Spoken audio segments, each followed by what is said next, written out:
आँखिया तो खोल गे, कुछ भी तो बोल गे। तू ही हमर जिंदगी में सबसे अनमोल गे।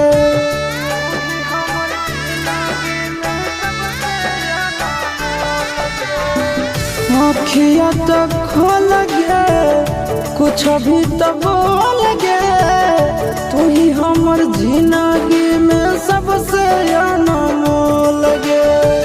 टूटे मत दिहे सोना नेहिया के डोर के, टूटे मत दिहे सोना नेहिया के डोर के।